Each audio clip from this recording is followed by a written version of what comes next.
Hello student, this is Umesh Pandey. Now today I am going to start the explanation video of first unit test. और मैं उम्मीद करता हूँ आप सभी लोगों को ये वीडियो समझ में अच्छे से आएगी। तो महामना मालवीय विद्या मंदिर में पढ़ने वाले सभी स्टूडेंट जिन्होंने फर्स्ट यूनिट टेस्ट दिया था और साइंस का पेपर जो मैं एक्सप्लेन करने जा रहा हूँ उसको आप लोग एंड तक जरूर देखोगे। तो नाउ स्टार्ट द वीडियो। तो फर्स्ट क्वेश्चन जो आप लोगों से पूछा गया था मैं बता देता हूँ कितने ईजीएस्ट क्वेश्चन आप लोगों से पूछे गए थे। कई स्टूडेंट ने आंसर्स बिल्कुल सही दिया था, लेकिन कुछ स्टूडेंट ऐसे थे जिन्होंने आंसर्स लिखते समय काफ़ी मिस्टेक की थी, मतलब स्पेलिंग में मिस्टेक बहुत ज़्यादा हुई थी। तो उम्मीद करता हूँ आने वाली जो आप लोगों के एग्ज़ाम्स होंगे उसमें आप लोग बिल्कुल भी मिस्टेक नहीं करोगे। और इसी प्रकार की वीडियो और भी सुनने के लिए आप लोग ध्यान रखिएगा, लाइव जरूर आया करो। चलिए देखते हैं क्या है क्वेश्चंस आप लोगों के फर्स्ट यूनिट टेस्ट में मैंने जो पूछा था उसी को मैं एक्सप्लेन करने जा रहा हूँ। अच्छे से आप लोग समझिएगा। Question number 1, write the correct word and fill in the blanks. आप लोगों को फिल इन द ब्लैंक्स भरने के लिए पहले क्वेश्चन में कहा गया है और करेक्ट वर्ड आप लोगों को यहाँ पर भरना था। ठीक है, क्लियर, याद आ गया? तो चलिए एक एक करके मैं स्टार्ट करता हूँ। आप लोग कमेंट बॉक्स में कमेंट जरूर करते चलें। ठीक है, कमेंट करेंगे जिससे मुझे पता तो चलेगा कि आप लोगों को कितना अच्छा आता है, कितने अच्छे से आप लोगों ने आंसर दिया था। और अपनी आंसर शीट जरूर मैच करते चलिएगा कि आपका उत्तर सही है भी या फिर नहीं है। तो पहला question, we get sugar from. तो शुगर हमको कहाँ से मिलती है ये मैं बताऊंगा नहीं, फिलहाल आप लोगों को बताना। कमेंट बॉक्स में ज़रूर कमेंट करके बताएं। तो वी गेट शुगर फ्रॉम, कहाँ से मिलेगा शुगर? तो शुगर मतलब चीनी। चीनी हमको कहाँ से मिलती है? क्या कार्बोहाइड्रेट से मिलती है, स्टार्च से मिलती है, या फिर कोई प्लांट है, कोई पौधा है जिससे हमको चीनी प्राप्त होती है? जी हाँ, बिल्कुल सही है आपका उत्तर। आगे बढ़ते हैं। Animals fibres are. तो एनिमल्स फाइबर कौन कौन से होते हैं? तो प्लांट फाइबर तो आप लोगों ने पढ़ा था, वो क्वेश्चन भी यहाँ पर देखिए डी वाले में है। एनिमल फाइबर्स मतलब जो एनिमल से मिलता है, जानवरों से मिलने वाले जो फाइबर्स होते हैं, जानवरों से मिलने वाले जो धागे होते हैं या फिर जानवरों से प्राप्त होने वाले जो फाइबर्स होते हैं वो कौन कौन से होते हैं? तो आप लोगों को याद होगा कौन सा एनिमल ऐसा है जो हमको ऊन देता है, वूल देता है, उसका नाम है कैमल। ठीक है, तो एक फाइबर का नाम तो हो गया वूल, ठीक है, जो एनिमल से मिलता है। और एक एनिमल जो सिल्क वर्म होता है वो हमको सिल्क देता है, मतलब दूसरा ऑप्शन सिल्क है। तो ये दोनों ऑप्शन आपको यहाँ पर भरने हैं। तो कौन कौन से स्टूडेंट ऐसे हैं जिन्होंने ये आंसर लिखा है? तो ये आंसर जो वूल और यहाँ पर सिल्क है, यही आंसर आप लोगों ने अपनी कॉपी में लिखा है। चेक कर लीजिए, स्पेलिंग मिस्टेक बिल्कुल नहीं होनी चाहिए। काफ़ी बच्चों ने स्पेलिंग मिस्टेक की, मैंने मार्क्स बहुत ज़्यादा काटे हैं। इतने मार्क्स मैंने स्पेलिंग पे कभी नहीं काटे जितने अब काटा है, क्योंकि इस वजह से मैंने मार्क्स काटे हैं क्योंकि आप लोगों की तैयारी जब मैं इतनी अच्छे से करा रहा हूँ फिर भी आप लोग स्पेलिंग मिस्टेक कर रहे हैं। चलिए आगे बढ़ते हैं। क्वेश्चन नंबर सी, इनमें से कौन सी चीज़ कॉज करता है बाय डिफिशियंसी डिजीज़? तो डिफिशियंसी डिजीज़ कॉज होती है किसके द्वारा? ठीक है, डिफिशियंसी डिजीज़। तो याद कीजिए किसकी कमी से डिफिशियंसी डिजीज़ हो सकती है? पहला ऑप्शन, क्या फैट होगा? नहीं होगा। दूसरा ऑप्शन, क्या कार्बोहाइड्रेट होगा? नहीं होगा। तीसरा ऑप्शन, क्या विटामिन्स होगा? जी हाँ, बिल्कुल सही है। अगर आपने यही लगाया तो आपका उत्तर बिल्कुल सही है। तो vitamin is cause by deficiency disease. तो विटामिन की बीमारी जो है, विटामिन से होने वाली जो बीमारी है तो उनको डिफिशियंसी डिजीज़ कहते हैं। आगे बढ़ते हैं। Question number D, plant fibre are obtain from. तो प्लांट फाइबर कौन कौन से होते हैं? देखिए, एनिमल से प्राप्त होने वाले फाइबर्स आप लोगों ने पढ़े थे, वूल और सिल्क। और प्लांट फाइबर कौन कौन से होते हैं? एक तो होता है जूट, ठीक है, जूट हो गया। और दूसरा क्या होगा इसको याद करके सब लोग कमेंट बॉक्स में जल्दी से कमेंट कीजिए, बिल्कुल बिना सोचे याद कीजिए जो आप लोगों ने अपने आंसर शीट में लिखा था। जी हाँ, बिल्कुल सही उत्तर है आपका कॉटन। ठीक है, cotton is a fibre which is mainly obtain from the plant. तो प्लांट फाइबर है, प्लांट से ऑब्टेन किया जाता है। अच्छी बात है, आप लोगों को याद है। अगला क्वेश्चन देख लेते हैं क्या चीज़ है। Deficiency of dash causes a disease known as beri. देखिए, कई तरह के डिजीजेस मैंने आप लोगों को एक चार्ट के माध्यम से याद कराई थी। याद कीजिए वो चार्ट पेपर जिसमें मैंने सारे विटामिन से होने वाली बीमारियां बताई थी। फिर से मैं बता देता हूँ, उसको याद दिला देता हूँ। विटामिन ए से होने वाली जो बीमारी थी वो कौन सी थी? Night blindness. ठीक है, विटामिन ए से होने वाली बीमारी जो डिजीज़ थी नाइट ब्लाइंडनेस थी। और विटामिन बी से होने वाली जो बीमारी थी, यानी कि विटामिन बी से होने वाली जो डिजीज़ थी उसका नाम था बेरी। और आप लोगों ने ये आंसर लिखा ही होगा यहाँ पर, बेरी जो विटामिन बी की कमी से होती है यही इसका आंसर है। चलिए आगे भी बता देता हूँ, और भी बीमारियाँ बता देता हूँ।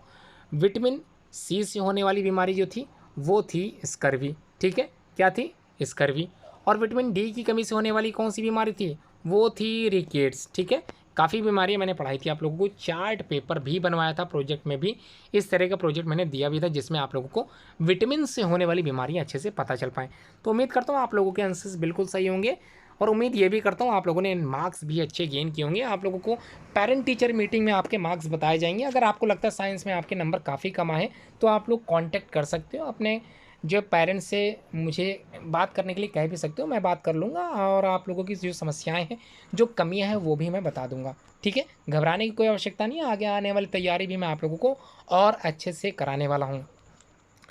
चलिए आगे बढ़ते हैं, क्वेश्चन नंबर सेकंड में देख लेते हैं क्या चीज़ पूछी गई इसमें। सेकंड में, write true for the true statement and the false for the false statement. ध्यान रखिएगा, ट्रू और फॉल्स स्टेटमेंट में आप लोगों को टी नहीं लिखना था। काफ़ी स्टूडेंट ने जैसे एहसान लाद दिया हो, टी लिख दिया और कहा कि सर हो गया आंसर। टी नहीं होता है, टी कुछ भी नहीं होता। टी होता क्या मुझको तो पता ही नहीं। टी की बजाय अगर आप लोग ट्रू लिखें तो इससे आप लोगों की ट्रू की स्पेलिंग बिल्कुल गलत ना हो। कई स्टूडेंट बचपन से टी लिखते चले आ रहे हैं और उन्होंने ट्रू बिल्कुल गलत लिखा है और फॉल्स भी बिल्कुल गलत लिखा है। इसलिए अपनी अपनी कॉपी में ज़रूर देखें, अगर आपने ट्रू फॉल्स की स्पेलिंग गलत लिखी है तो आपके मार्क्स कटे होंगे। ठीक है, तो ध्यान रखिएगा, अगर मैंने यहाँ पर सही स्पेलिंग लिखी है तो आप लोगों को आंसर में भी सही स्पेलिंग लिखनी थी। ठीक है, गलती अगर हुई है तो ध्यान रखिएगा, अभी तो मैंने मार्क्स कम काटे हैं, नेक्स्ट एग्ज़ाम में और ज़्यादा मार्क्स कटने वाले हैं आप लोगों के स्पेलिंग के।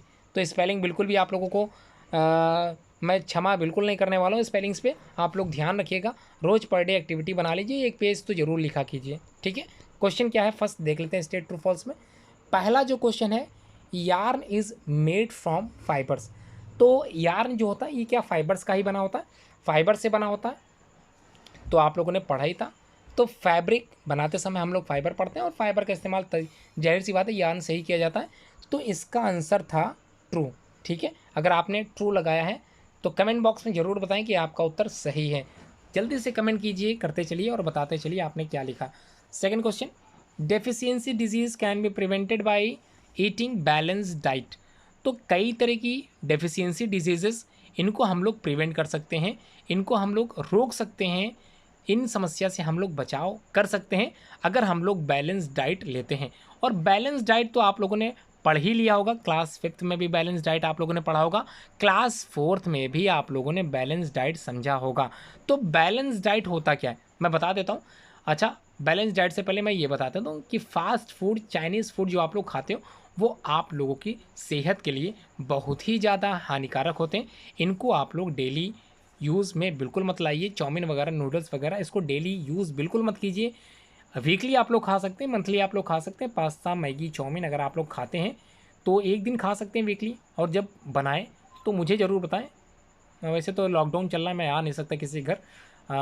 जब स्कूल खुलेगा तब आप लोग चाहें तो अपनी मर्ज़ी से जो है खिला सकते हो। वैसे मैं मजाक कर रहा हूँ, ऐसी कोई बात नहीं है, आप लोग खुद खाइए, लेकिन ध्यान रखिएगा डेली बिल्कुल मत खाएं। ठीक है, deficiency disease can be prevented by eating balance diet. Balance diet का मतलब ऐसी डाइट, ऐसा फूड जिसमें हमको सब कुछ मिले।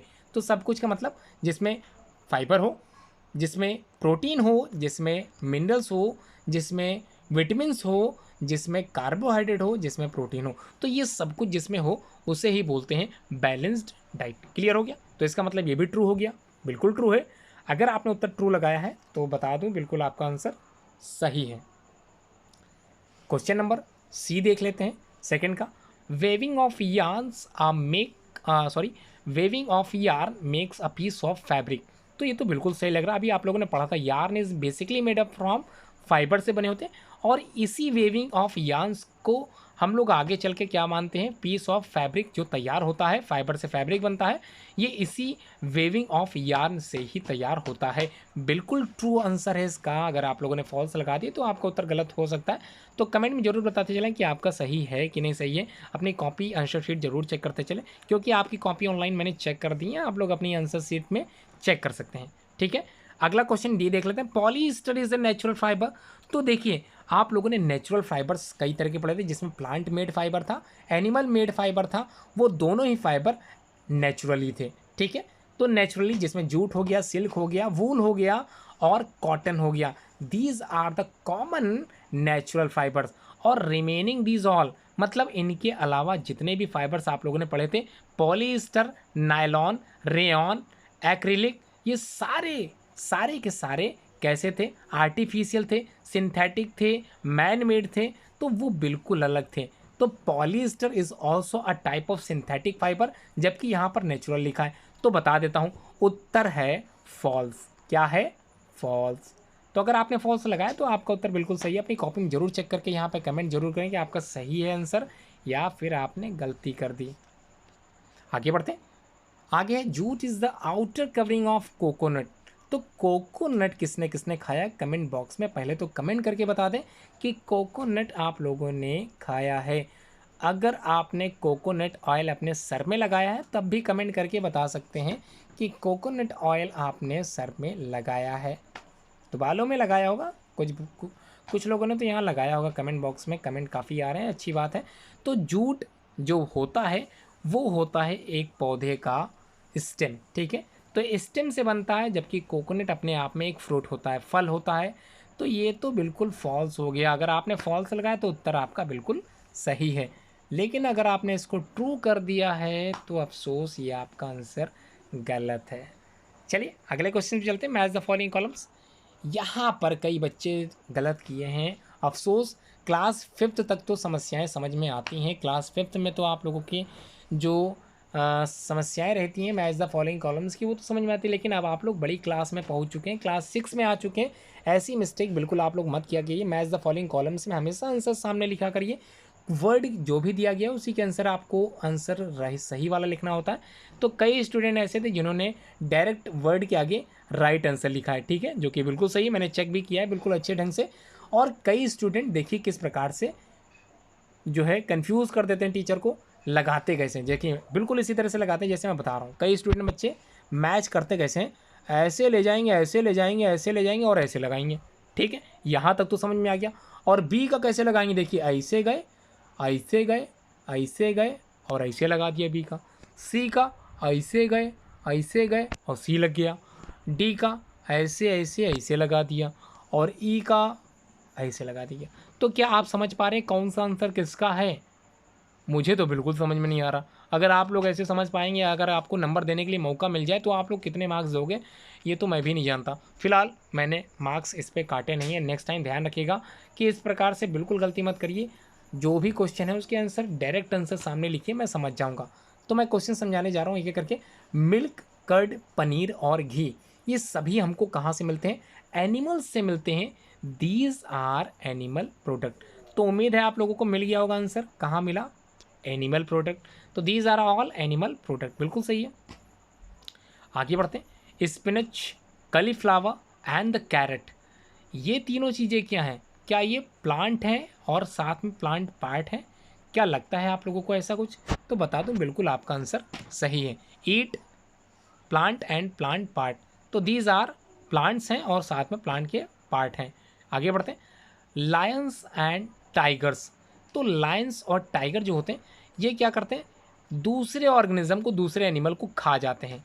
तो अगर आपने उत्तर बी लगाया है या सेकंड वाला लगाया है, ईट अदर एनिमल्स, तो आपका उत्तर बिल्कुल सही है। आगे बढ़े। हर्बीवोर्स ऑर्गेनिज्म या हर्बीवोर्स एनिमल्स ऐसे एनिमल्स होते हैं जो शुद्ध शाकाहारी होते हैं। तो शुद्ध शाकाहारी कौन से होते हैं? ईट, प्लांट एंड प्लांट। अच्छा हाँ, थोड़ा सा मिस्टेक हो गई, थोड़ा सा मुझको समझाने में कन्फ्यूज़न हो गया। चलिए स्टार्टिंग से मैं समझा देता हूँ। पहला तो मैंने बिल्कुल सही बताया था। अगर आपने लगाया है these are all animal product तो बिल्कुल सही है। सेकेंड है स्पिनच, कलीफ्लावर, कैरेट, ये सारे वेजिटेबल्स हैं। आप लोगों ने भी ध्यान नहीं दिया, मैं कंफ्यूज हो गया था थोड़ा सा, मैंने देखा नहीं यार, वेजिटेबल्स वाला तो ऑप्शन ही नहीं देखा। तो ऑप्शन क्या था सही इसका? थर्ड वाला। लायंस एंड टाइगर्स क्या है? ईट अदर ऑर्गेनिज्म, ये सही है। हर्बीवोर्स ऐसे होते हैं जो ईट खाते हैं प्लांट और प्लांट के पार्ट्स को, ठीक है, लास्ट वाला सही था। ओमनीवोर्स जो दोनों खाते हैं, बोथ प्लांट भी खाते हैं और एनिमल भी खाते हैं। उम्मीद करता हूँ आप लोग अच्छे समझ गए। थोड़ा सा बीच में कन्फ्यूजन हो गई थी मुझको, लेकिन परेशान होने की आवश्यकता नहीं। उमेश सर से भी गलती होती रहती कभी कभी, तो थोड़ी सी गलती हो गई थी, मैंने सुधार कर लिया। आप लोग भी इसी तरह से सुधार कर लिया करिए अगर आपको अपनी गलती पहचान में आ जाती है। तो आगे बढ़े क्वेश्चन अगले में, क्वेश्चन नंबर 4, जिसमें आप लोगों से क्वेश्चन आंसर पूछे गए थे और उम्मीद करता हूँ आप लोगों ने काफ़ी आंसर सही किए थे। कुछ स्टूडेंट ऐसे थे जिन्होंने आंसर बिल्कुल भी नहीं लिखा, और आंसर बिल्कुल नहीं लिखोगे तो आप लोगों को मैं मार्क्स कैसे दूंगा? ठीक है, अगर मार्क्स चाहिए तो आंसर भी आप लोगों को लिखना तो पड़ेगा ही पड़ेगा। इतनी मैं तैयारी कराता हूँ, आप लोग सिर्फ पास होके रह जाते हो। तो पास बिल्कुल नहीं होना, क्योंकि मैं पास भी जल्दी होने नहीं देता हूँ। सिर्फ पासिंग के नंबर ढूंढोगे तो आप लोगों को मैं पक्का फेल कर दूंगा। अगर आप लोग 50 आउट ऑफ 50 करके आओगे तभी तो आप लोगों को मार्क्स अच्छे मिलेंगे। अगर 50 मार्क्स के पेपर में आप लोग सिर्फ 17 जो पासिंग मार्क्स होता है उतना ही करके आओगे तो मैं बता दूंगा आप लोगों को मैं 16 नंबर दे के फेल कर सकता हूँ। ठीक है, क्योंकि 17 का आप लोग करके आओगे उसमें काफ़ी मिस्टेक निकलेगी और आपके नंबर हो जाएंगे कम, और एक भी नंबर 17 से कम हुआ तो आप लोग हो गए फेल। तो ऐसा बिल्कुल नहीं करना है, नेक्स्ट टाइम ध्यान रखिएगा। 50 नंबर का क्वेश्चन होता है पेपर, 50 में 50 मार्क्स का आप लोगों को करना है, ध्यान रखिएगा। जब 50 में 50, जब मैं तैयारी इतनी करा रहा हूँ कि 100% मैं खुद देता हूँ, इतना मैं चिल्लाता रहता हूँ पूरी वीडियो में, इतना समझाता रहता हूँ पूरी वीडियो में, आप लोग लाइव आके इतना देखते हो समझते हो, फिर भी गलती रह जाती है, तो ध्यान रखिएगा पेपर पूरा करना है। ठीक है, आगे बढ़े। क्वेश्चन क्या क्या पूछे गए थे मैं बता देता हूँ। पहला question, from which part of the plant cotton and jute are obtain. तो कॉटन ये जो प्राप्त किया जाता है ये पौधे के किस भाग से प्राप्त किया जाता है, और जूट जो है वो किस भाग से प्राप्त की जाती है। तो ये आप लोगों को आंसर में लिखना था। तो जूट अभी मैंने बताया था स्टेम से प्राप्त होती है, पौधे के स्टेम से हमको जूट मिलता है। कॉटन किससे मिलता है ये आप लोग कमेंट करके ज़रूर बताएं। तो कमेंट करिए, जल्दी से टाइप करना स्टार्ट करिए अपने कमेंट बॉक्स में, कमेंट जरूर करके बताएं कि कॉटन कहाँ से प्राप्त होता है, किस पौधे से। कॉटन का ही पौधा होता है, जाहिर सी बात है। तो प्लांट किस चीज़ से हमको कॉटन मिलता है, लिखिए। Very good, that's very good, that's very nice. अगला question, name 5 plants in their parts that we eat. तो 5 प्लांट्स के नाम लिखने हैं और उनके पार्ट्स के नाम बताने जो आप लोग खाते हो। तो कई स्टूडेंट ने काफ़ी अच्छा लिखा था, मैंगो प्लांट लिखा था, और मैंगो का जो फ्रूट होता है वो खाने योग्य होता है, इसका फल हम लोग खाते हैं, लीव्स वगैरह नहीं खाते हैं, फल खाते हैं।